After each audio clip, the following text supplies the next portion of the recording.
বুধবার সকালে আবারও এক ভয়াবহ পরিস্থিতির সাক্ষী হল মধ্যপ্রাচ্য। বিশ্বের ব্যস্ততম দুবাই আন্তর্জাতিক বিমানবন্দরে আঘাত হানে দুটি ইরানি ড্রোন। এমিরেটস এয়ারলাইন্সের এই প্রধান কেন্দ্রে হামলায় আহত হয়েছেন এক বাংলাদেশি সহ 4 জন। সংঘাতের আঁচ লেগেছে সমুদ্রের বুকেও। হরমুজ প্রণালীতে ওমান উপকূলের কাছে থাইল্যান্ডের একটি কার্গো জাহাজে ক্ষেপণাস্ত্র হামলায় আগুন ধরে যায়। জাহাজ থেকে 20 জনকে উদ্ধার করা গেলেও এখনও নিখোঁজ 3 জন ক্রু।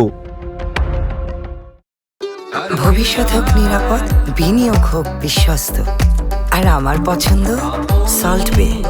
ওয়েলকাম টু সল্ট বে। আক্রমণ প্রতিহত করতে ব্যস্ত প্রতিবেশীরাও। কুয়েত জানিয়েছে এদিন তারা ইরানের অন্তত 8টি ড্রোন ভূপাতিত করেছে। অন্যদিকে সৌদি আরবের শায়াবাদ তেলক্ষেত্রের দিকে ধাবমান 5টি ড্রোন রুখে দিয়েছে দেশটির প্রতিরক্ষা বাহিনী। তেহরান স্পষ্ট জানিয়ে দিয়েছে আমেরিকা ও ইসরায়েল হামলা বন্ধ না করা পর্যন্ত মধ্যপ্রাচ্যের ব্যাংক ও আর্থিক প্রতিষ্ঠানগুলোকেও লক্ষ্যবস্তু করবে তারা। এর ফলে ঝুঁকিতে পড়েছে দুবাই, সৌদি আরব ও বাহরাইনের মতো অর্থনৈতিক কেন্দ্রগুলো। এদিকে বসে নেই ইসরায়েলও। তেহরানে অব্যাহত বিমান হামলার খবর আসছে।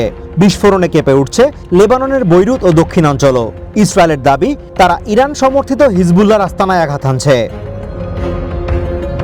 Azimur Rashid Konok, one international desk.